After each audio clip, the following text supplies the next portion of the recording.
from a galaxy far, far away. And a bookshelf straight out of the 90s. From Thrawn to Dantooine. And everything in between. This is Legends Look Back. So let's be honest. We're having a show from our very own homes here tonight on this very lovely Thursday night, April 6th, 2023, and yet we could be at Star Wars Celebration. In fact, our buddy Freddy never misses a celebration. It's, in fact, in addition to judo and rad shirts, as well as dope hats, it's essential to Freddy's personality that he goes to Star Wars Celebration every single time, no matter where it is. He's always going to be there, and this year he's there without us, which is fine. It's really fine. Star Wars, Lucasfilm, hey, if you're listening, be awesome if you didn't schedule a Star Wars Celebration Easter weekend, because, you know, it really alienates a lot of Christians. So there's that. All right, I said it. I said the words, but we don't have Freddy here with us tonight, but we do have the rest of the team. Welcome, guys. Hey, welcome. Hello. Good to see you. Let's play a little game. Let's go around the horn. You ready for this? What do you think Freddy's doing in London? I saw some pics on the gram. Freddy and Nia got there early. They've been doing the London thing. What do you think? What do you think Freddy's been doing in London? Ready for celebration. Can I make a caveat to our game? Sure. Can we play it in British accents? Oh my gosh. That sounds... Oi! Okay. I like it. Let's go. Governor, you're first. No, I can't do it, man. I can't. Thanks for that. I tried. You think he's had a full English yet? Oh, that is. I like it. It's quite good.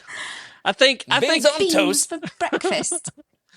All right. What's Freddy doing in London? Here's my first one. All right, I'm gonna start us off. Start us off strong. Ready? Anytime Freddy needs to know what time it is, he's like, "Is it lunchtime?" He doesn't look at his watch. He walks to Big Ben. Yeah. And looks at the clock to see what else is Freddy doing in London. I bet he's minding the gap quite a bit. Oh, mind the gap. Yeah. I'm kind of slipping into Australian. The more I do a British accent, it's bad. But Blimey. Don't say that. Then I will go full Australian. I do know that he did check out the Stonehenge. Oh, nice. Is that what they call it? The street use these days? That's what I call it. Let's go to the henge. Because there's like a ton of stone circles, but like everybody only goes to that one. So I call it the henge. We could say this much. This episode is unhinged so far. Oh, true. I think he's having some good fish and chips down and having them by the buttload, perhaps. Did you say boatload or buttload? Buttload. I heard I'm buttload. still not. I said buttload, but I meant boatload. But you got it on. I'm making my dogs bark. Double-decker bus hijacked it. He's probably like hijacking a double-decker bus. Oh, Maybe no doubt. Street racing it, isn't it? I when we went went past to him. He's just like driving. Yeah. When we went to the site of Anakin and Padme's wedding in Italy a couple weeks ago, there was a British couple sitting in front of us. And apologies to all of our British listeners, but this particular, it was like a mother. No. This was on the bus. A mother and son, and they were both just swearing nonstop in their British accent at the top of their lungs. Oh boy! It was like a teenage boy and his mom, and I was about to lose it. It was really grinding my gears. So how do you think the I'm English sure would handle that? The British, how would they handle that? They'd probably cuss back and or. I tell you how I would handle it. I would throw some tea into the harbor. Oh no, you went there. All right, I did. All right, how about this? What if he's? I bet you Freddy is currently at this very moment, as we speak, having tea with the Queen. Well, the Queen's dead, so the King. Long live the King. I said what I said.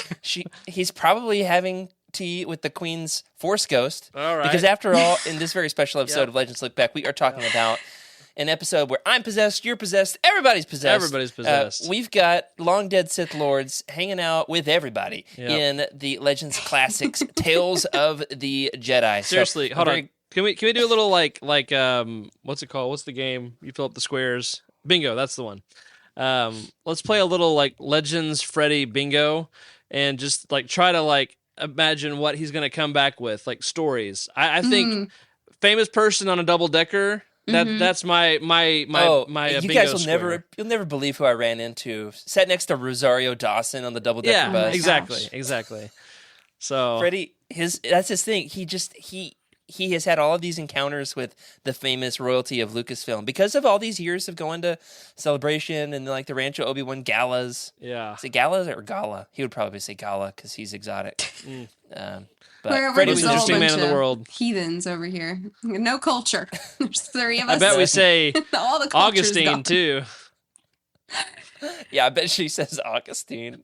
Oh my goodness, that was a very inside ministry joke right there. People are gonna love that one. I know. Wait, how are you supposed Them to and say their it? crickets. The 3 of us. Augustine. How it Augustine? Is, What? I can't do it. I say Augustine. I do too. Like I like the like joke a filthy of casual. yeah, exactly. Okay. People who well, are I so learned fixed something on today. Augustine. I'm like, you mean Augustine? I'm from Tennessee, y'all. Well, listen, Augustine. we may be uncultured, but to all of our man. listeners out there, you're clearly not, because you have joined us for this episode of Yeah. Legends Look Back. You're we with are talking us. about some of the chef's kiss finest Legends material ever written, and Emily and Rick 100% agree with me, and they are not still struggling to even finish the issues that I assigned for tonight's roundtable, and so I'm very, very excited to get into it. So without further ado, Rick, let's do it.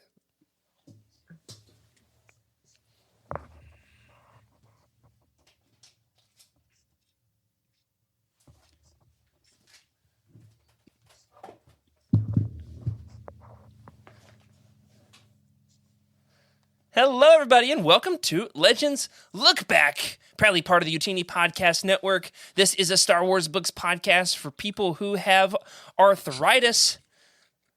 Here it is. Yeah, people who have arthritis from crossing their fingers when they burned CDs for their friends in hopes that their discs would burn correctly and not pop out prematurely. Where we celebrate our rich EU history as well as dive into lesser-known Star Oh Wars my classics. I'm your host, Jared Mays, and I'm joined by my wonderful legendary co-host, not Freddy C, because he's at Celebration, but I do have, however, joining me tonight, the lovely Emily Daybeck. I love these intros, man. Every single week you have a different one, and it cracks me up every single time. I got some chest congestion tonight, guys. I apologize. I've been very sick, but I'm feeling good now. So if you smoking hear the me pipe again, hacking haven't you? along in the background, it's not because I'm. What's a British way to say having a cig? No, that's not right. Having a right proper fit. No, I don't know. I don't know. Dang. All right, well, that didn't go Well, anywhere. I do appreciate the love on my my little 90s illustrations. It gives I'm me going to every be honest time. with you. I do put a ton of work into those. It shows. Well So, done. I recently discovered there's a lady on TikTok. I have to give her a shout out, a proper shout out next week on the show because she has this series of things you only knew in the 90s. Things, what is it? Oh yeah, I've seen those. Yeah. Things only you'll know about if you lived in the 90s, sort of things. Part 247. I mean, Yeah. she's done a Whoa. buttload of these, if you're Rick. And so I got some of the. That's the definitely a upcoming weeks. Rickism. You should get that a tattoo. On your, Where would you get it? yeah, your arm On your boat. That's where on you your would get boat. it. Rick, you're not on a boat. You are, however, here on Legends Look Back. Welcome to our producer, Rick Grace. Maybe I'm on a sinking ship. It's too soon to tell. But I'm here. Good to have you here, even if you haven't finished the required reading, which, you know what, it happens to the best of us and to the worst of us, as I always say. Rick, that was a guilty look if I ever saw one, as somebody who has taught a Bible class or Look two. at my giant mug that says "Best Dad Ever." That's a deflection. I know a What? deflection. What? Well, I'm very excited to talk about this. However, we do have a couple of promos to make here at the top of the show before we get into the episode proper. Emily, lead us off. Tell us about the fun things happening over on our sister show, the Star Wars Archives. Absolutely. So, as of April 23rd, we are changing the release schedule. So, Star Wars Archives is incredible. They are just all the ins and outs of all the things you didn't need to know about Star Wars, but is so fascinating. So, if you haven't heard their show yet, you should check it out. We currently release that as a 3-month gap, so our patrons get it right away. If you support us on Patreon, you've always gotten it right away. And then public release was about 3 months after. But we are changing it to where like as soon as the patrons get one release, like we're basically just one release back. So we will release it to the public just one episode away. So that is really exciting right now because they've just released a ton of new episodes. Are we current with that? Yeah, so, I believe today is the 4th, so all week, if you have been paying attention, you've been getting some new Star Wars archives in your feed in the general release, so today is, what is it, the 6th? That can't be right. Yep, today's the 6th. Oh, wow, what a week this has been. So today would be the Rebels episode, and then this one's my favorite out of the list of episodes coming out this week. There's a Force Ghost episode, which is very timely for Tales of the Jedi. And for those of you who are not aware, timely. Trevor, who is one of the main hosts of the show, is one of our timeline fanatics. Like he is fantastic at making sure our timeline is picture perfect. And when we were at Celebration last year, someone who worked on the timeline book, who wrote the timeline book, said that she referenced some of his work on our timeline. Oh, and that's finally coming out at this celebration. Is finally. it really? Yeah, That's fantastic. Yeah. So That's right. yeah, they're legit. Yeah, and shout out to Trev, who has celebration happening in his own backyard. I did see a pic where he was taking a bunch of YOUTINI folk to his favorite pub, as they call it, a right proper pub. Also, Rick, what have you done? I can't stop with the British accent. Yeah, Amy Richow. I'm not 100% sure how to pronounce that. Raichu. That's a Pokemon. Shout out to Amy, wonderful, lovely person. Got the chance to meet her, and congratulations on the publication of your book. Yes. Rick, tell the good folks about YOUTINI cosplay while I go grab my Jedi robes. Great. So, do you like to Star Wars cosplay? Because I know I do, and I like to Photoshop myself into weird Star Wars scenes, because why not? So good at that. But for April, the month of April, which we are in 6 days, Jared, into the month of April, we are doing a YOUTINI cosplay showcase. This is dedicated to all you cosplayers out there, and so either if you are inspired by or you steal your look and you made an outfit, show it off. So what we're going to do is we're going to showcase the brilliant talent that you guys in our YOUTINI community and the extended Star Wars community has to offer, especially with Celebration going on. So whether you're at London or you're at home, we want to be celebrating with you, and so here's what you need to know. We want to see your work, so share your cosplay with us in the YOUTINI cosplay event channel in Discord that is live now, or use hashtag YOUTINI cosplay in your social media posts. And then each week on The Living Force and Legends Look Back, we'll be shining a spotlight on some of our favorite cosplay entries and celebrate you guys' craftiness. And maybe we'll get in on it a little bit later. So we can't wait to see your takes on our favorite galaxy far, far away all month long. And feel free to message Timothy if you have any questions. Special shout out to Alexander for helping out with the idea as well. And who is that who's joined the show? Oh my. They'll never recognize me now that I'm in my Sith Lord costume. Uh-huh. Hello there. Oh, hey. Actually, every single time, this is one of my favorite running gags with my wife. Every time she puts her hood up, like if she's wearing a hoodie, she'll say, I bet they'll never recognize me now. Because that's what Sith Lords do. They put their hood up and they're like, now I'm a Sith Lord. That's right. I'm invisible. It's my cloak of invisibility. Yeah. Hey, by the way, Rick, we're supposed to be pulling the images from that channel, the competition with that hashtag. I was wondering about that as I read that. Show. So, we're doing that starting in April that we're already 6 days into. Yeah, exactly. Also, I'm currently needing to complete my Jedi robes garb because when we did our gag on the show last year for Kenobi Week, I did not have the rest of the ensemble. I had a tunic and then I wore a bathrobe underneath, and it came across fine on camera. However, you didn't see what was happening from the waist down. Yeah. But now I actually need Jedi pants and boots and a belt for I'm doing a Star Wars wedding. And oh, nice. Oh. But yeah, turns out I was like, oh, yeah, I've got Jedi robes already. No, I only had half of the costume because ours was for a podcast. Yep. I had to buy like some girl boots Understandable. from Goodwill and then like cut them down the back because my fat calves wouldn't fit in them. But it worked out. Rick. So yeah. What? Oh, hey, Rick, you gonna put these compliments down in the on the show here of everybody telling me I look good in my Jedi robes? Because you're welcome to if you'd like. Oh my gosh. Oh, well, we had a request. Is this what you're talking about? Oh, come on. This is a running gag on the show for a couple of years at this point. Look at how Freddie's like my trying- face is now hidden. It's like Yeah. it's my Mike Wazowski. Just pop up. Come back down. I made the show, guys. Yeah.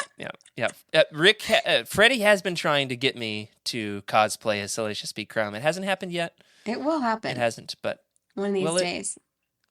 I would like one of those, the animatronic ones that'll sit on your shoulder. So if anybody wants cool. to get me a gift for Life Day. So you're then welcome. What you about be just like cosplaying one of as those Jabba? hairless cats?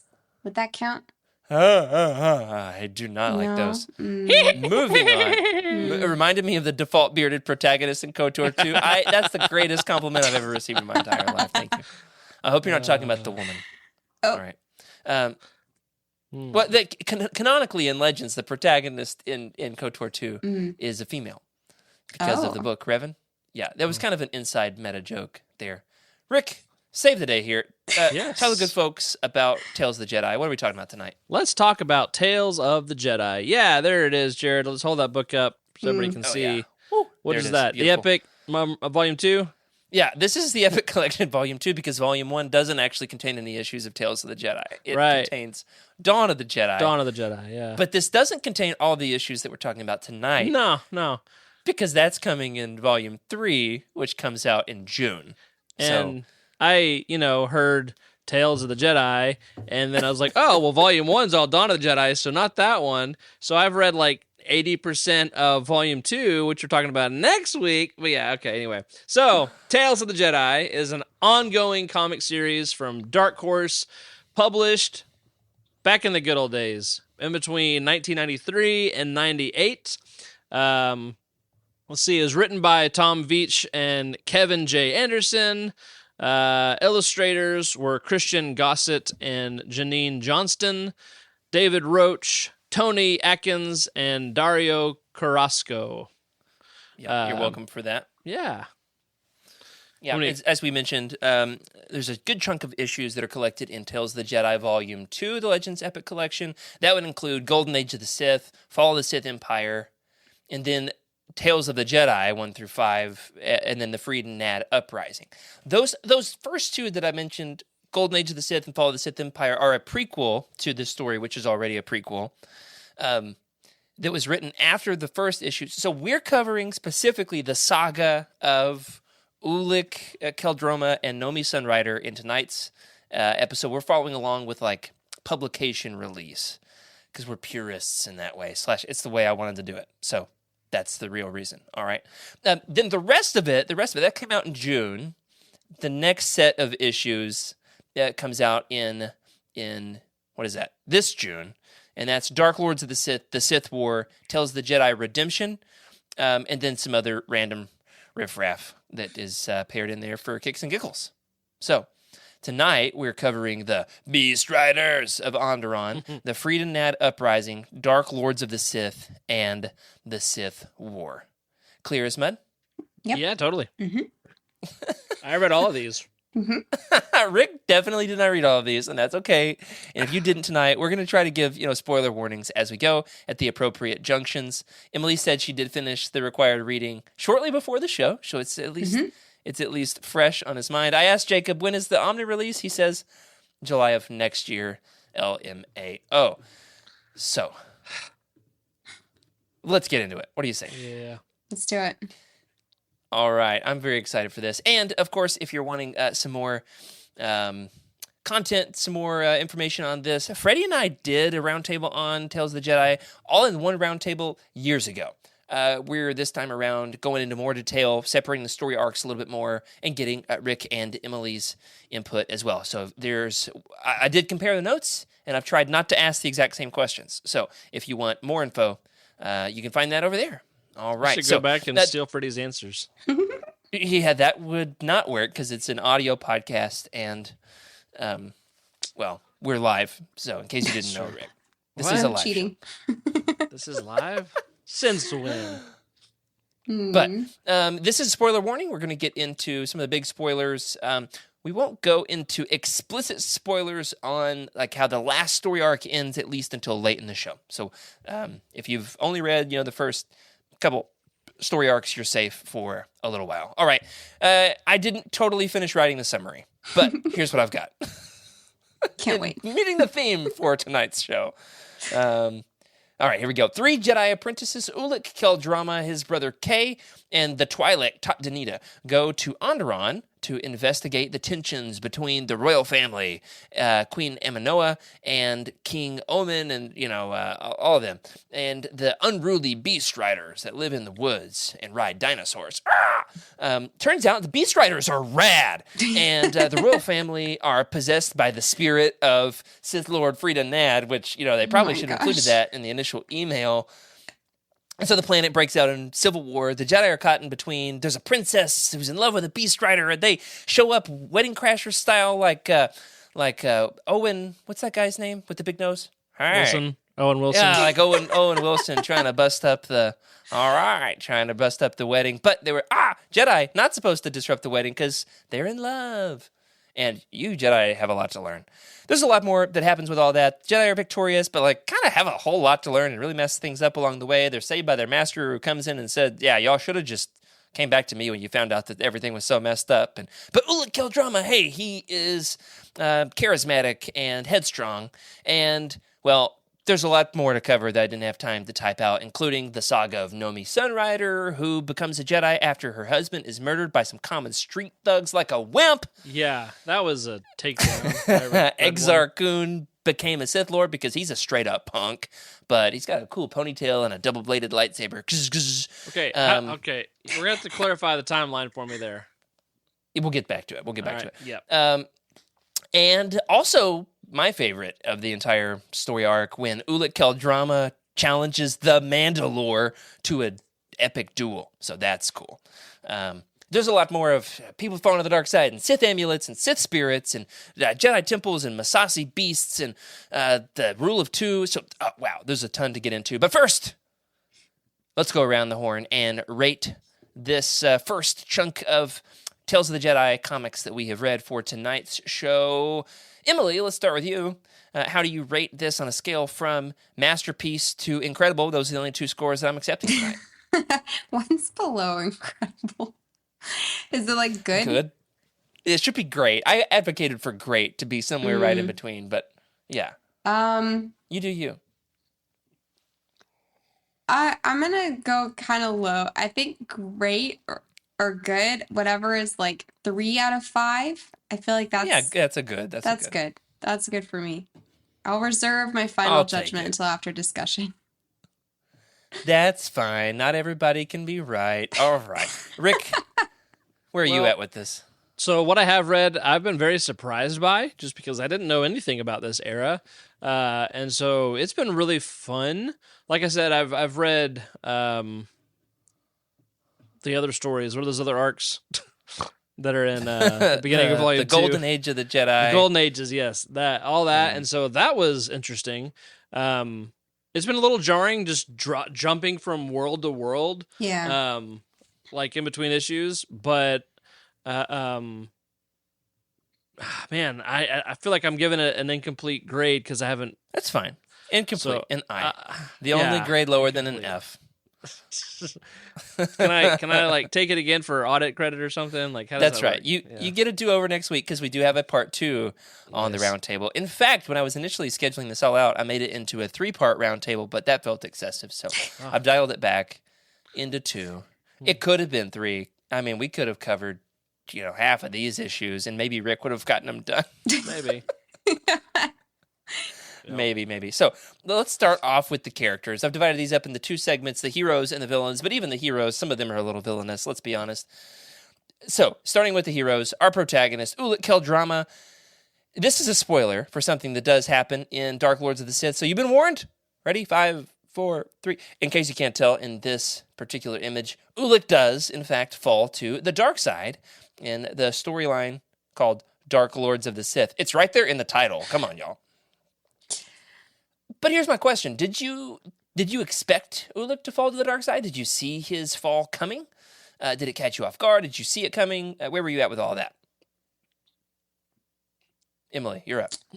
I couldn't get on board with his storyline. I felt like I saw his fall from like a mile away because like you can't mess with the dark side, and like every young buck Jedi comes up and is like, oh, I could probably tame it, and then like every single time they fall, and like I don't understand how we're still kind of working the same storyline. And I liked that he had a brother. I liked that dynamic, and ultimately yeah, that that is does prove very important.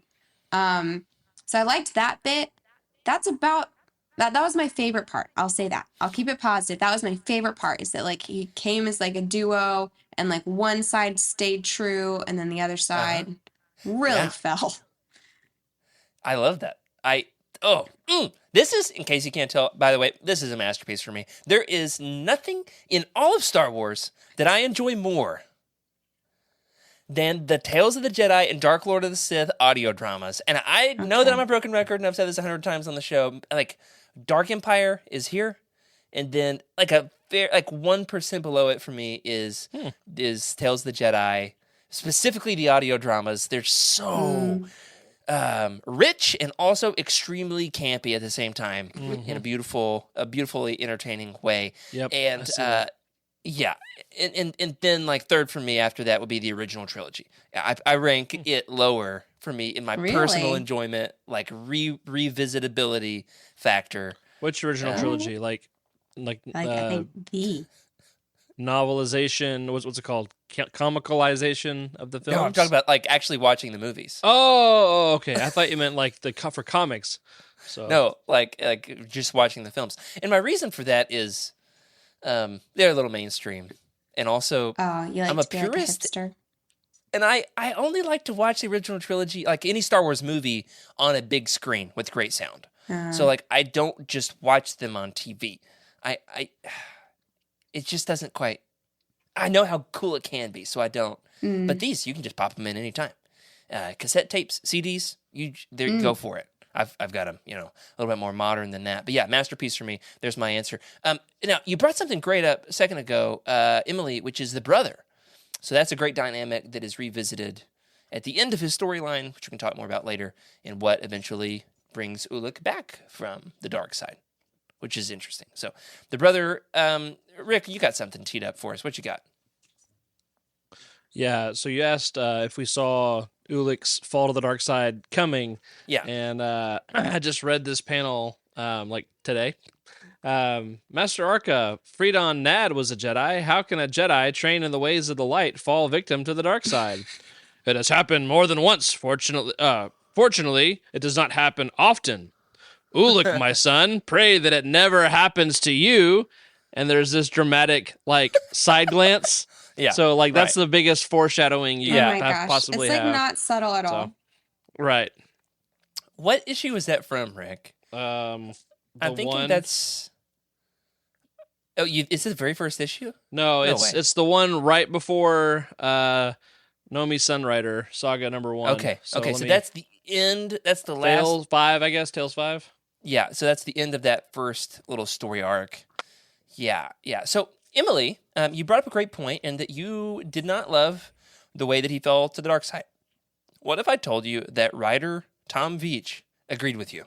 Well, then I would say, This is actually one of the divisive. It's one of the divisive points in Tales of the Jedi that Tom Veitch and Kevin J. Anderson. Tom Veitch wrote Dark Empire. Kevin J. Anderson wrote a ton of '90s legend stuff, including Jedi Academy trilogy. They collaborate on this, and Tom Veitch has gone on the record saying, in hindsight, he wished that they had never collaborated, and he didn't love the way that particular storyline was kind of. He described it as ripped away from him, got out of hand, and he had some sort of vision, and we just don't quite know what it was, and that to me is really interesting. Now, I will respond to this. You said that how many times can we see this happen? A Jedi who falls to the dark side, right? However, Emily, I'm going to put the ball back in your court. This is 1993. maybe 94, when Tale of the Dark Lords of the Sith's coming out, how many Jedi had fallen to the dark side in Star Wars storytelling by this point? Dark Empire. Like, it was. Oh, yeah, I guess it was I'd that. read this before. So, like, I opened it, I'm like, this is just Dark Empire. And, like, just a slightly different storyline. And there's, like, a single Yeah, you're mom right. thrown in there.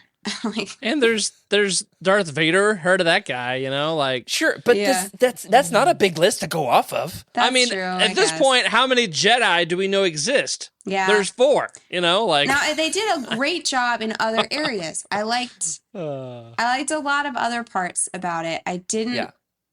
I don't know. I felt like the brother was kind of like, he's important in the long run, but he kind of did nothing really of Right, yeah. significance. And He's got major sidekick energy. yeah, and then Ulic He's has definitely this the weird younger brother, dynamic you know what I'm with saying? Exar Kun, and it's like, who's in charge? Like, who's the leader here? Like, are you guys just collaborating? But like, you're Siths, It's so not much of that's a not gonna work. master-apprentice relationship. No. I don't know. And it could have just been the pace. Like, I didn't have time to savor, like, the art as much as I would have liked.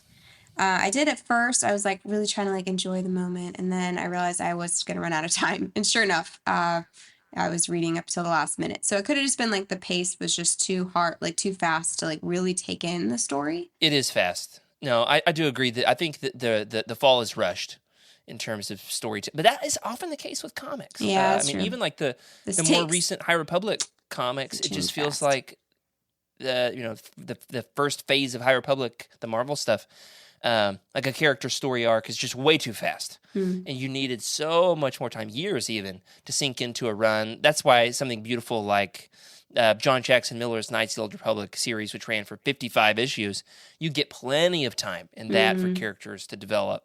This was a much more accelerated pace, but that could never have run had this not walked first. So Sure. this definitely paved the way. But it's a great point. It's a great point to not necessarily love his fall to the dark side. You're in good company there. It's a divisive point for the series. You did bring up the brother, Kay Keldroma. There's also the Twi'lek Tot Danita. I've got an audio clip that I forgot to pass along to Rick, so maybe for next week, of when Kay loses his arm.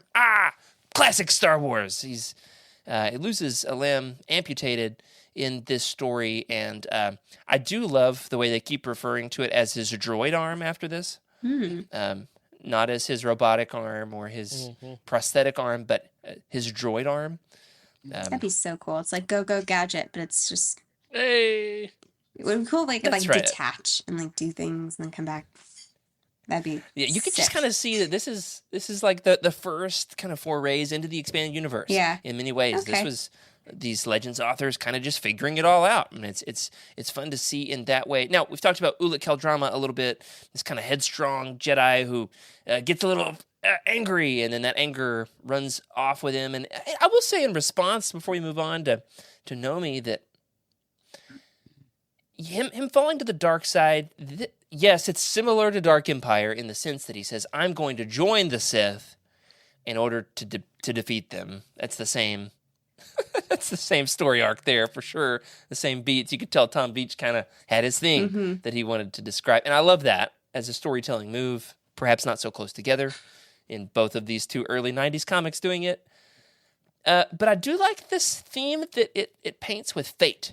Almost like you were destined to fall to the dark side, and the Sith knew they claimed you before you ever even were flirting with the dark side. You were destined to be a Sith Lord. And I do wonder, with both Exar Kun, which we'll talk more about later, and Ulic Eel Drama, kind of falling into this dark vortex of the dark side, whether or they wanted to be a part of it or not.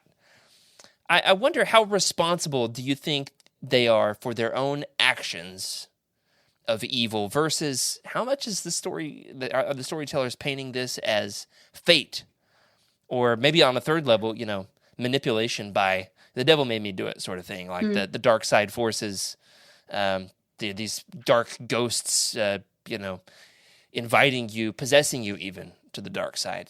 That's the a good theme point. of fate. The theme of fate. That Sith poison was sick.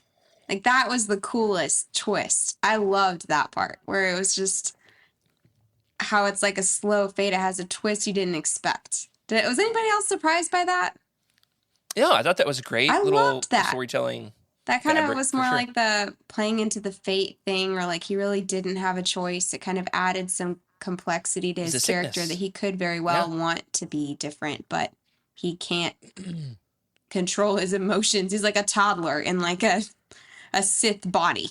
He just Yeah, I mean, like a sick temper person tantrums. Yeah. who there's sicknesses that can play on your own ability to reason, or can make you more, easily upset, more emotional. I wish that they had added some more imply that he was torn between the two, because it seemed like he was like, no, I'm Sith now. Like everything's fine. But like if they had played into that a little bit more and kind of made it seem like maybe he could come back to the light on his own. Because it seems like Nomi is just always trying to rush in to save him based off this love interest that they have, which I also found kind of Yeah. confusing. I think in hindsight, I would have liked to have seen that not be a part of the series. Yeah, me too. But this was the 90s, and boy, it's thirsty. They thrive off the Hmm. the romantic pairings. They do. That's for sure. That's for sure. You've got another romantic pairing with Ulic, with the dark mistress Alima Quito, Oh my gosh. and her cousin brother. They're kind of a twisted pair. Star Wars Cedo? relationship. That's right. That's right. And so, how much? We can talk about her a little bit. How much do you think she's responsible for Ulic's fall to the dark side? Rick, you gotta start, man. She seduces him and is twisting his ear and whispering sweet nothings like, I like it when you're a bad boy. And he's like, maybe I am a bad boy. But he's not. I mean, he's like your shining knight Jedi, and instead he Dude, he did has, not like, a put up goth girl. any fight. It was just like, yeah, okay. What you need? I guess I am bad now. Yikes. Sure. Oh my Yeah. gosh. So anyway, that's a whole story where the two of them are flirting with the Sith. They're interested in finding Sith relics, and then they get in over their heads, and they're staging a coup on their home planet to the Empress Teta system, and Yeah. they get mixed up with Exar Kun and Ulic, and they're pitting the two against each other, which I find an interesting little story triangle there. Rick, were you about to add something on that? No, just there. I like how complex like the story is, where there's so many different characters, so many different things happening. I wasn't expecting that, and so the fact that there's so many different planets, some are familiar, some are less familiar. You got to see Coruscant. You got to see not Coruscant. That's in the other one. Onderon, Onderon. You got to which see really takes on a life of its own for yeah. years to come. Yeah, So I both- think that was cool. it's in both Knights of the Old Republic and now, Clone Wars. It's Onderon's been where everybody's trying to go back to Onderon, which is cool. It's one of my favorite Legends planets for sure. We're gonna stake our Legends flag in Onderon, and we're not leaving this hill unless a Sith Lord, possesses us and then makes us go conquer other systems, which is fine. All right, hey, we've talked about Ulic and his fall and his shining knighthood, and yet is seduced by the woman. But of course, little spoiler here for the last of these story chunks, the Sith War. His brother dies, Kay dies, and that loss is eventually, what breaks Ulic. It breaks the dark side spell over him, and Nomi is the one who casts a force spell upon him to sever his connection with the Force. You are cut off. Pitch perfect. Yeah, so he's cut off. Thank you, Emily, for the pity laugh there. I appreciate it. That landed for somebody out there driving in their car. I guarantee it. So, hey, he's cut off from the Force and yet helps them, the Jedi, to go and take down Exar Kun, who's doing the big Yavin 4 thing with the Masasi, and it's out of control, but pretty cool. I love Yavin 4. It's a great wrinkle to the story in terms of that the power of his brother's love is what saves him, and yet it's not a full redemption. He doesn't go back to the light side. He's cut off from the Force. For the redemption story, would you care to take a wager on what story, which of these upcoming story arcs that we're going to cover next week might cover Ulic's redemption? Any guesses? I'll give you a hint. We're going to talk about 3 next week: the Golden Age of the Sith, The Fall of the Sith Empire, and Tales of the Jedi Redemption. Huh. Wow. I'm gonna go with Redemption. Mm.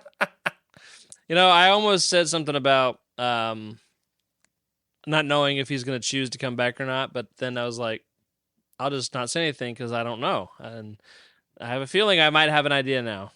I But it's know. handled really well, and it's years after the rest of Tales of the Jedi has been put on the shelf, and it's got cool. an updated, fresher art style, which is cool. And it follows.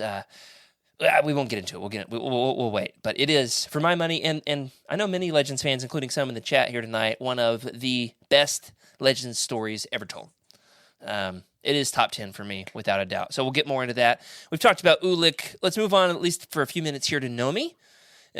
I wonder, when Nomi's introduced, there's already been 5 issues of the Tales of the Jedi. In your opinion, does Nomi upstage Ulic as the protagonist of the series? Does she kind of steal the limelight?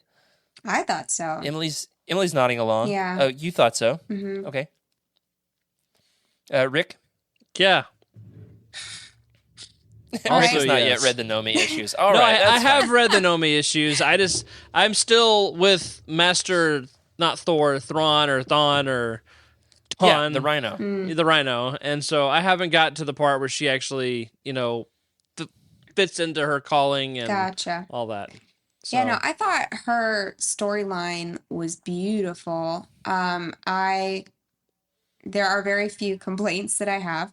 I think she has a fantastic backstory and is like a really compelling character. She's got motivation, she's got complexity. Like, she is mourning the loss of her husband and doesn't really want to fight, which is a beautiful spot to be as a Jedi. She's a mom, which is amazing and There you go. strong, and has this unique And balding. power So that it connects we haven't very seen. well with What'd you say? us. And balding, which connects Yeah. very well with, the people like me and Rick at this stage in our life. look who at that are- hairline. There we Which go. brings me to the few irritations I have, which is that it was kind of jarring, the variety of illustrations that we got for Nomi, where she started off as this weird like hairline, and then she was like this flowing desert lady, and then who like refused to be violent at all, and then ends up coming back to the weird hairline. So it was a little bit like the illustration difference was a little bit jarring for me, but I love the there's character. I think there's some creative differences happening behind the scenes Yeah. with this series, including the design of Nomi. And so you can see in some of the art kind of the 90s woman style coming through, where she's, curvy and yet slender, and the long flowing locks.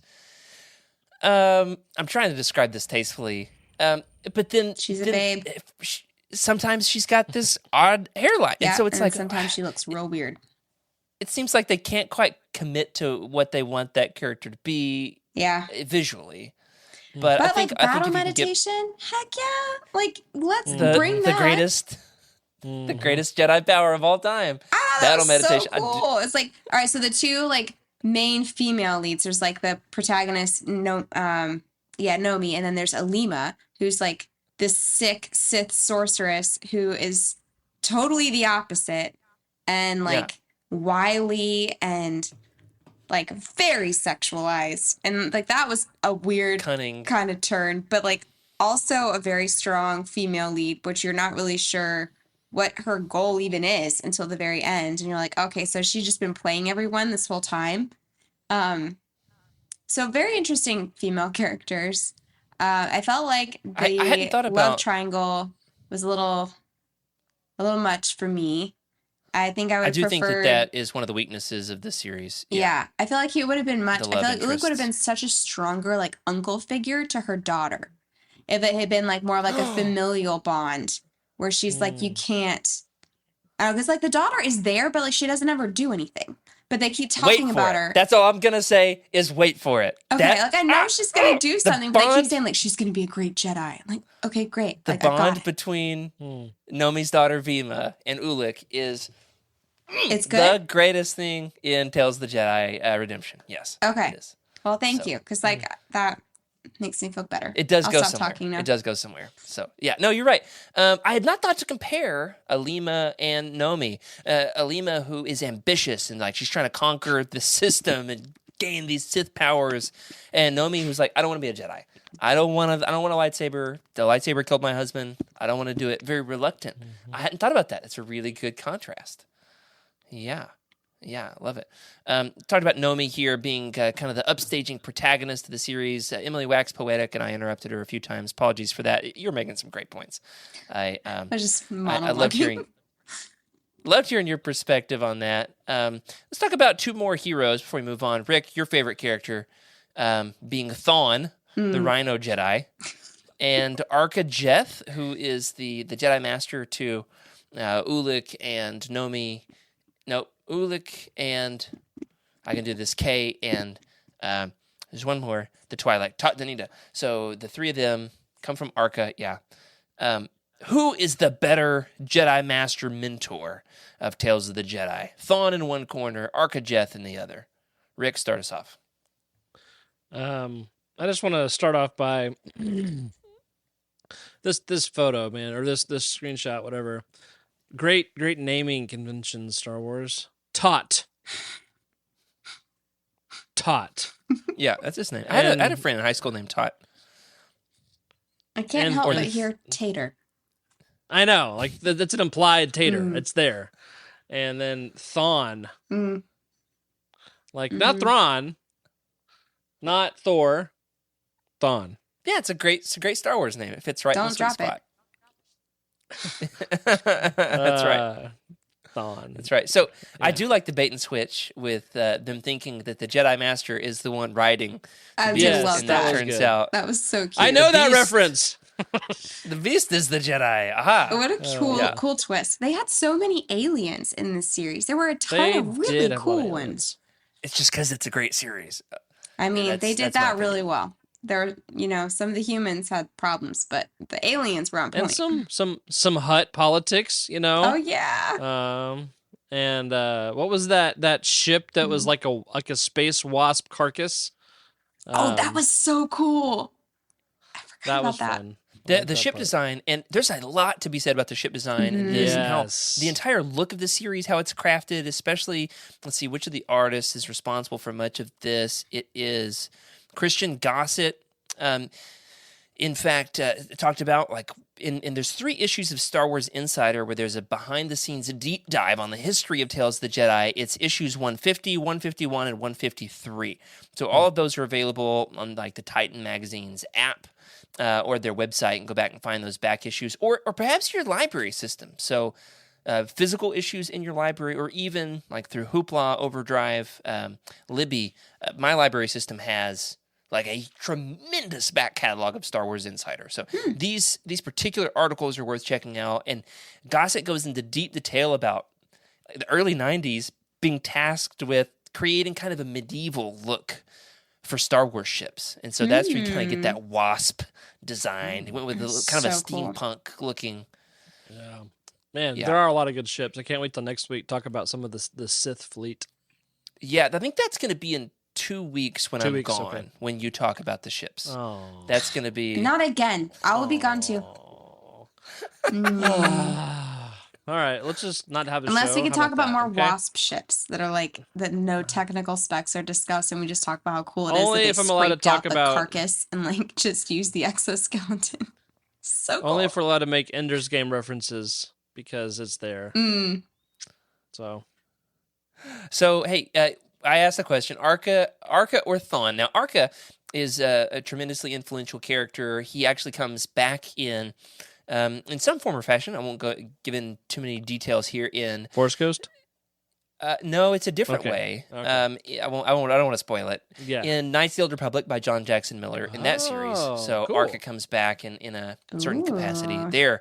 So builds off this foundation that is laid before him. And so many Star Wars stories do build off this. KOTOR in particular really uses all of this lore as gospel. The story of Exar Kun and Ulic Eel Drama and Nagasato and Ludo Kresh, all of this is referenced in KOTOR in some form or fashion. But Rick, what's your vote? Are you team Arca or team Thawne? Which of these makes the better, master mentor?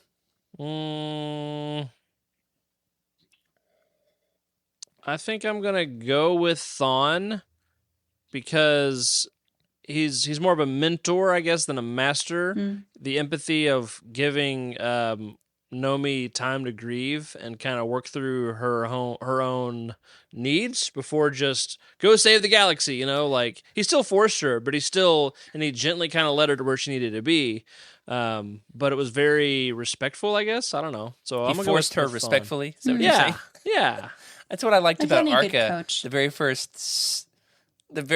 That's true. arc for Arca.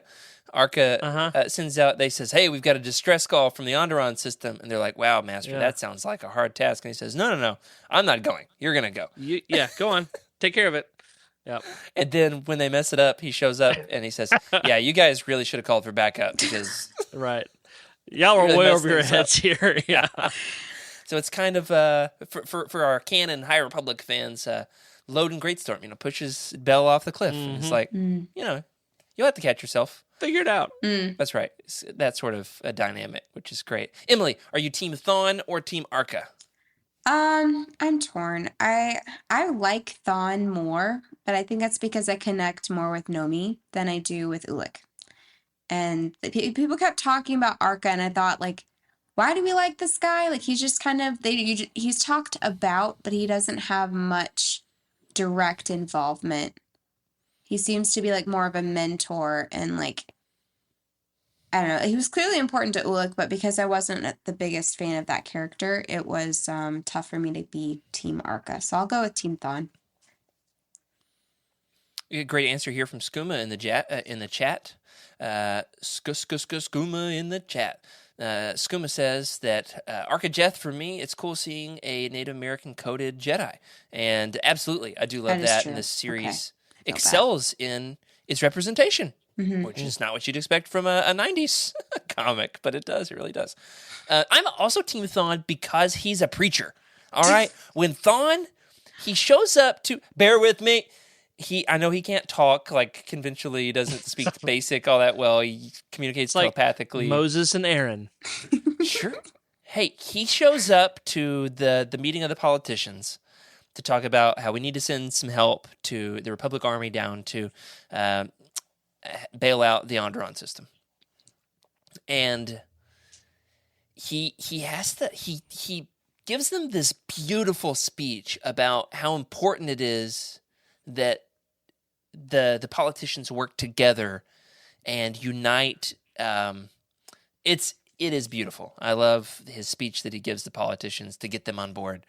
It had me saying amen in his alien telepathic tongue. Was it like full on like Pokemon talk where it's like he just like says his name? Like I know that I read like the parts where he talks and like it kind of slips in between basic and whatever gibberish he speaks.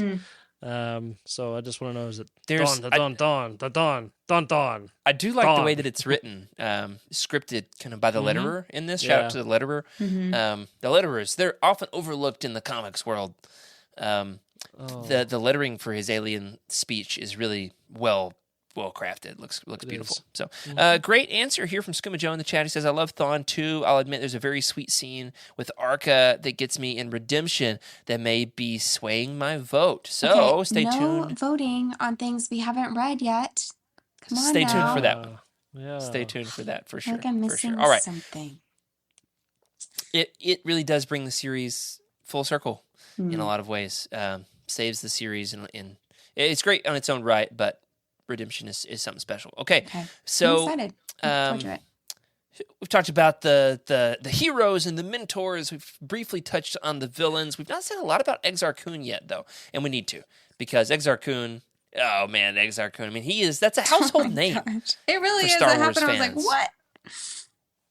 This is him. The very first double-bladed lightsaber. Oh, I gotta go grab mine. I didn't The very realize first that was the double-bladed first. lightsaber. Yeah, that's me right. neither. I One had of these no artists, I idea. forget which one it is, designed the first double-bladed lightsaber and presented it to George and everything, and George approved the idea and said, hey, he's never going to go for this. And he did.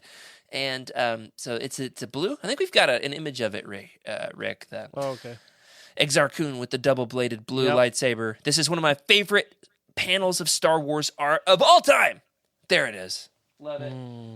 Where's my? That's for pretty it. cool. Yep, so close. Here we go. All right, put me on the one. Ready? I'm gonna do my very best. Double-bladed blue lightsaber unsheathing moment. Oh, I forgot I took the blades out. Oh my. Okay. Hold on. Pose with it. I'll Photoshop it for you. Okay, that's cutting off your Yeah. head. Don't have it Okay. over your No, head. no, it's in front of the face. It's in front of the face. Yeah, I'm not that good. Look right into the tube like Luke does. Oh man. One of the greatest Star Wars moments of all time. All right, so All right. but beyond the lightsaber, how does Exar Kun propel beyond this series as such a lasting a Sith Lord who leaves such a lasting legacy? What is there that makes him a great villain? Genocide. There's that makes one quite the villain. There's an X don't know in his that- name. Very That evil. helps as well. Leave some answers for me. Gosh. Sorry, Rick. You What got are this. some- You got it. Who are some other villains with X's in their name, like Xerxes? Yeah. Yeah. There you go. Wasn't he That's kind all of a I've got. hero too?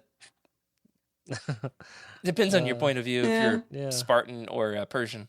This is Sparta. Okay. All right. Also, we've got here in the comment that it should be mentioned that this is the first appearance of Korriban. That Yep. was cool. That was really cool. And this is the design that ends up being influential for years to come, or maybe Empire's End. We don't know. Whichever one came out first. So, yeah, we didn't fact check the comments. Apologies. What is it about Exar Kun that makes him such an enduring villain? What are your thoughts? Why? Well, he won't go away. Yeah. I mean, he's literally enduring because he spans how many generations or how many millennia even? So like he just 4,000 doesn't go away. years? Yeah. Yeah. So makes him quite enduring. It's like the So explain black to our mold of the listeners Sith. what you're talking about here. So Exar Kun comes back in what is it? Jedi Academy. Yeah. And that's Luke and his apprentices that are under the influence of this. Was he a hologron or is he just a straight up demon ghost or Sith ghost? Yeah, just the ghost. Okay, I couldn't remember if he was contained to a holocron or not. So he, even though he's defeated like time and time again, he keeps coming back, and he keeps on popping his head up in different stories as a bad guy on Yavin. So yeah, and he possesses Kip Duran, who leads him to commit genocide as well with the Sun Crusher. Yeah, the Sun Crusher. That's right. And so here's what kills A me lot about of this, genocide. and I don't know if it's like a Exar Kun Frida Nadd thing, or if it's just a Kevin J. Anderson trope. I'm not sure. It's one of the two, maybe both.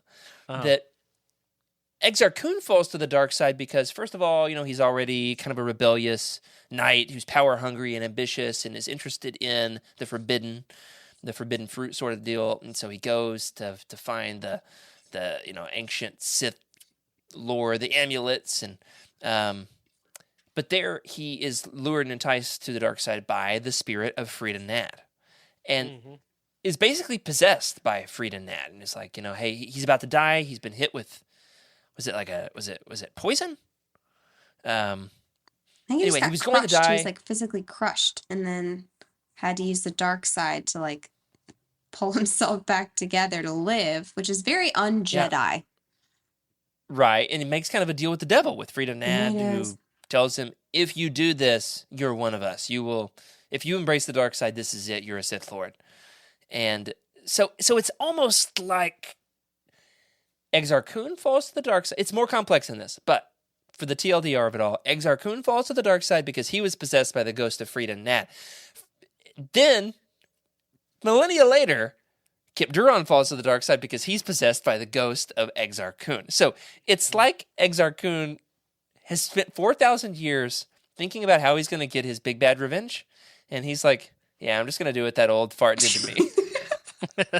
I don't have Copy time. paste. I've been stuck on this rock for thousands of Now that I years and think not about taking it, chances. Gonna do what's I've worked. had a lot of time to think about this, and he did a really good job at messing everything up in my life. So I'm just going to do that to the next kid that walks into this temple. Oh my gosh. That was good. But on like a mythological kind of Shakespearean level, I like the way history repeats itself. And there's this idea of a protagonist who flirts with destiny and flirts with their own inner darkness, and then has the opportunity to come back or to go too far. And so all of that stuff I really enjoy with all this. All right. Exar Kun does become a household name among Legends fans. However, he's not the only villain in this series. Who do you more love to hate? Queen Aminoa or King Omen, the two evil rulers on Onderon? Aminoa is a queen who worships the spirit of Frida Nadd, and then King Omen is a decrepit corpse held aloft with the power of the dark side and Frida Nadd. Okay, I was so confused. Can I riff for a second? Yeah, please do. For sure. So, I'm reading these stories on an iPad, and when I get to what issue is this? Wherever we are, when we're first introduced to Queen Aminoa, It's like the first story arc there. Yeah. yeah. So I'm reading this. I don't always go to like the zoomed in version, and I straight up read Queen Amanda. In the presence of of Amanda, Queen of Onderon. And so it was like probably 3 issues. I was like, all right, Queen Amanda, we're just going to rock that 90s name. That's fine. And then Rick, you zoom in and it's like, we just talked about her on our episode with Trevor 2 weeks ago. I had no clue who she was then either. So, see, like, it's obviously Aminoa, but when you're reading it does look like Amanda in that script. It really does. So, like, I was like, Queen Amanda, got it, cool. So, there you go. Emily, here's a question for you. Who would win in a fight, Darth Hannah or Queen Amanda? Oh, man. We're going to have to put it to the Discord, guys. There's no way I can make that very nuanced and complex call here. Darth Hannah. Can we talk Hannah's about down. for a second how old this queen is? And, like, they're humans, as far as I can tell. And says the queen seems far older than her 70 years. Her daughter, Gallia, heir to the throne, is only 18. Can we just do some math? I'm not great at it. Or maths, if you're British. What happened there? Well, you see, when a mommy No, and Rick, don't do it. Don't do that. I'm just so old. They're both it's dark side magic. old. Yeah. Well, have you ever read the story of Abraham and Sarah in the Bible? Yes, but like That's Star different. Wars That's different. is Don't go there. Why? Yeah, he's over 100, I guess. I don't know. This is it's Yeah, like so- truly shocking. No, there's some great, wacky legend stuff in this series, which is what makes it rich and beautiful. That threw me. But you know what's not beautiful? King Omen. Rick, can we show the good folks King Omen? Oh my Okay, gosh, yeah. this guy. Now, this is something that has been recently recanonized with the Rise of Palpatine. What's that movie called?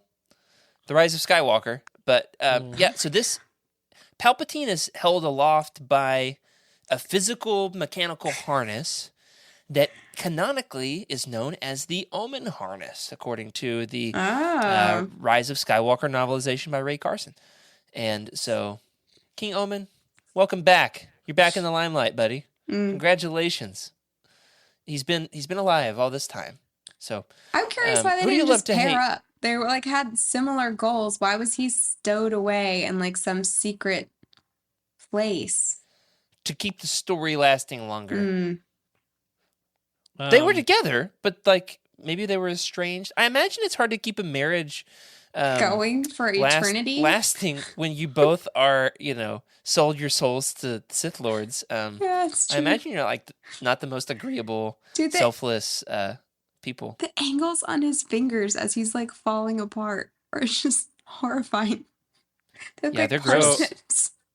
Is he like Duke Harkonnen from Dune, like that kind of vibe? That's crickets for me, buddy. Okay, help me out in the chat. Those of you who like Dune. So he had like Oh a yeah. machine to lift his body and was a total Yeah. creep and stuff like that. So I could see that. There's a lot of overlap between Star Wars and Dune, back and forth over the years. For sure. For sure. So we've talked about quite a few of the villains, though I do wonder, is Frida Nadd ultimately at the end of the day the big bad of Tales of the Jedi? Or is it more Exar Kun? I mean, Queen Amidala and King Omen, shout out to them. They're both gross and ugly and old, but they're not the big bads of the whole overarching series. So far, based on what you've read, who would you say is the big bad villain of these comics? I'm gonna go with Naga Sadao since I read the wrong ones. That's good. You're allowed to say that. Yep. I'm gonna go with Exar Kun. He went like Perfect. next level. I don't know. Frida Nadd was I'll go with Frida Nadd. pretty evil. You do? Yeah, I mean, on a certain level, he's the one who possessed Exar Kun and really cemented him down the dark path. Though I feel like Exar Kun made his own choices, though. That's the crux of the series: is how much of it is destiny and fate versus how much of it is your own responsibility for your own actions. And for more on that, tune in next week for our discussion of Tales of the Jedi Redemption, where that issue is discussed in more detail. So before we wrap it all up, just a few overarching questions. The design of all this is a wild departure from what we've seen in the original trilogy. We've got this 90s comic style, and the Jedi almost look like Arthurian knights more than the monkish Jedi that we become accustomed to when it's all said and done. And I've heard this go both ways. I wonder, what is your opinion? Is Tales of the Jedi too similar to what we see in the original trilogy, just to rehash, repeat? Or is it too different, like wildly, hey, this is just way out there for you? Do you think it's too much in this direction, too much in the other direction, or like a baby bear, just right? You can tell I've been reading to my 4-year-old a lot lately. I feel like it's just right. There's some stuff that's really out there. There's some stuff that seems very the same. But if it's meant to be sort of like a mythology or kind of like history repeats itself. That's a normal thing. And so like if it is set in a completely different time, then it could be like, oh yeah, this is kind of like what happened back then. So like when you have new events that happen in history, you can look back and see like, well, this isn't the first time we've encountered something like this.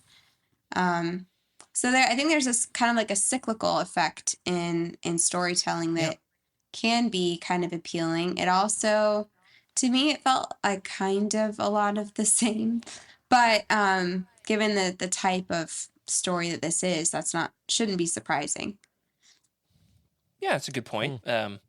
Especially considering the fact that this is similar to what we got in Dark Empire with Luke, saying I need to infiltrate the dark side in order to defeat it. And of course, there's a holocron from Voto Boss that tells some of these stories, and he says there, like, don't you know the story of Exar Kun, or of Ulic Eel Drama, who did the same thing? And so I like the way that these authors were able to weave their material across eras. In these early days of the 90s, EU was really building some strong connective storytelling tissue, which is really rewarding for readers. Rick, is it too similar, too different, or right in the middle? I think right in the middle, and I'm excited to go back and, once I finished all these, go back and read Dark Empire again to see some more of that. But like Star Wars has always been repeating tropes, repeating themes. Thankfully this is not a Skywalker story. It's nice to get away from all that, but it still is. George Lucas's vision was this trilogy of trilogies of these stories that kind of repeat themselves, and so it's fitting that I think we've got some similarity and overlap. I think it's a good happy medium.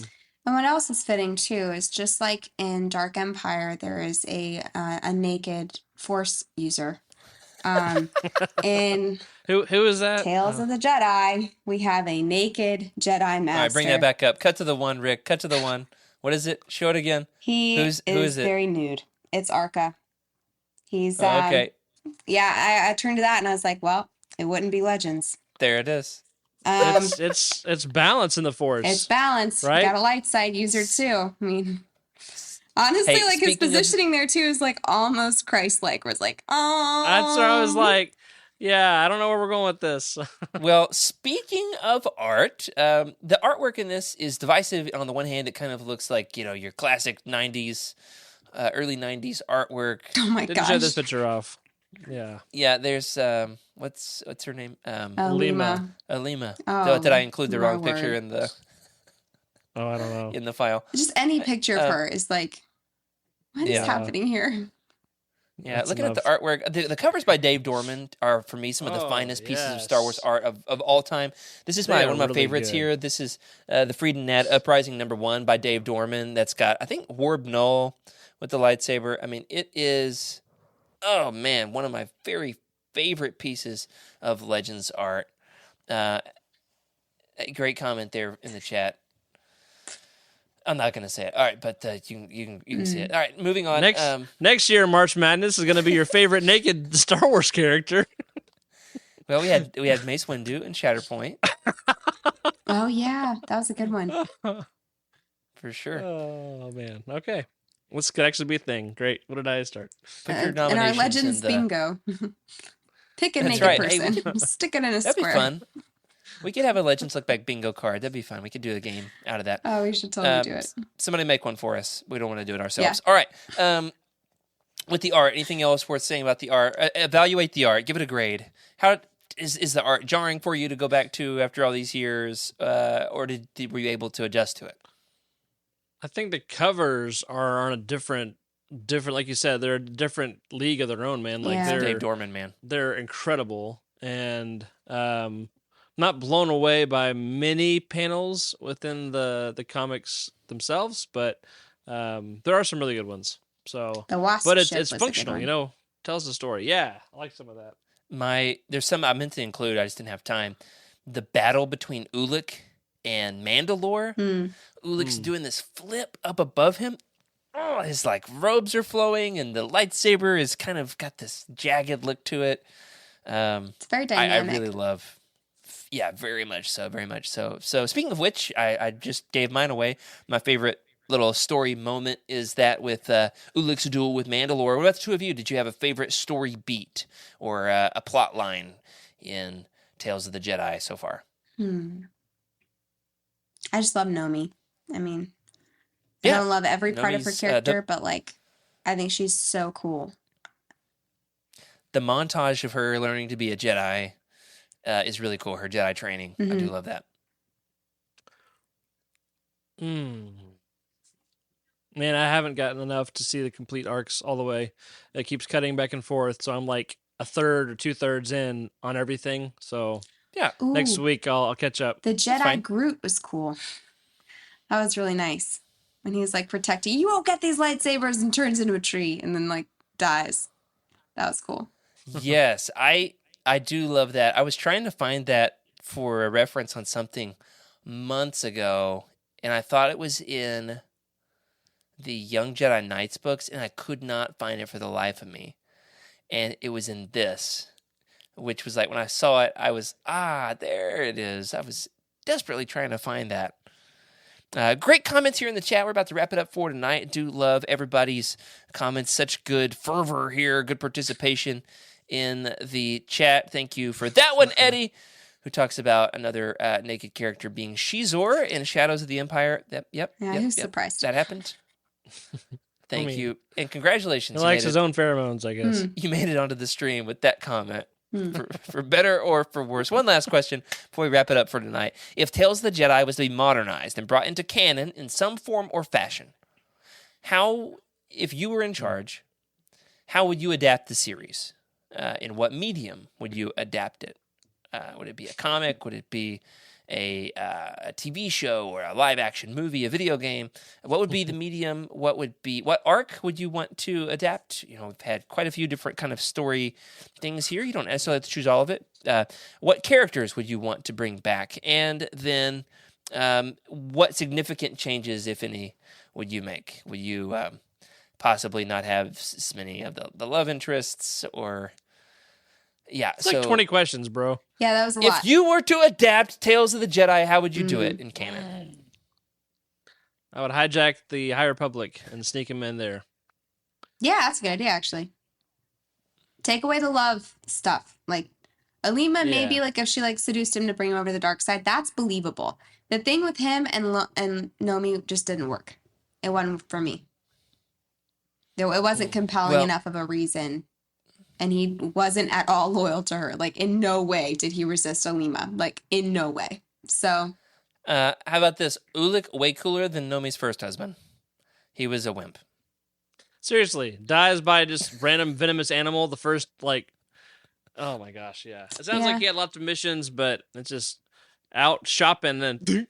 and he No, dies. he was immediately. ambushed. He was set up by the Hutt's thugs. He just didn't Who have was great it who had the common comment, though, sense. about- You know, they tell Yeah, you, you didn't get the brief. It's like, hey, don't talk about these incredibly valuable crystals.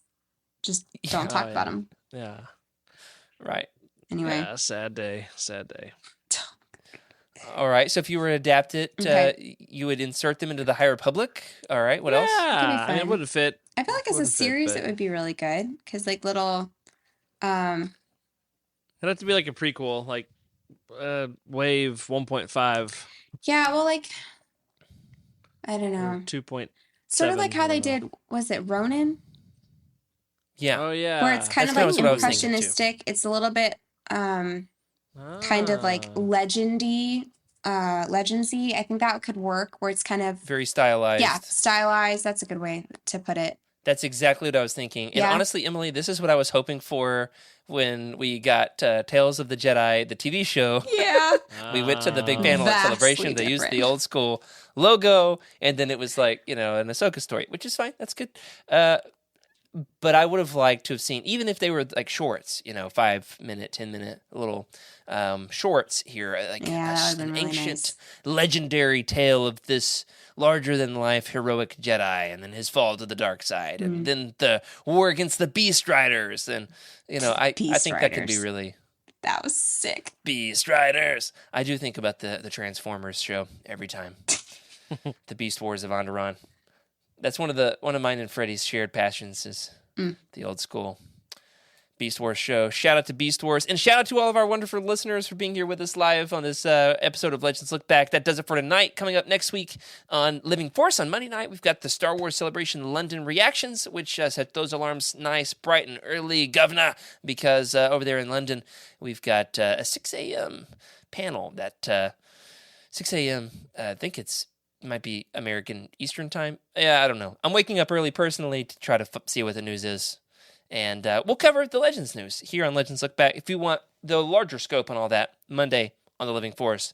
Next week on Legends Look Back, however, we're going to talk about Golden Age of the Sith, Fall of the Sith Empire, and Tales of the Jedi Redemption. And boy, it had better be good because we've talked it up on this episode. That does it for this week. Thanks for joining us on Legends Look Back. Thanks to our incredible patrons for your support. A special thank you to Brian Dooley, Earl Q, Carl Sander, and Zach W. on our Jedi High Council, as well as James T., Ashley Ingalls, and Chris Carrizo on the Alliance High Command. Thank you for your amazing support. If you would like your thoughts read on the show, you can find our contact information in the description. We're on Twitter at Legends Look Back. Remember, please leave us those likes and comments, sub to the channel, leave us a review in your podcast platform of choice. And remember to be a force for positivity and keep that YOUTINI fan code, everybody. Until next time, may the Force be with you. This is a YOUTINI broadcast.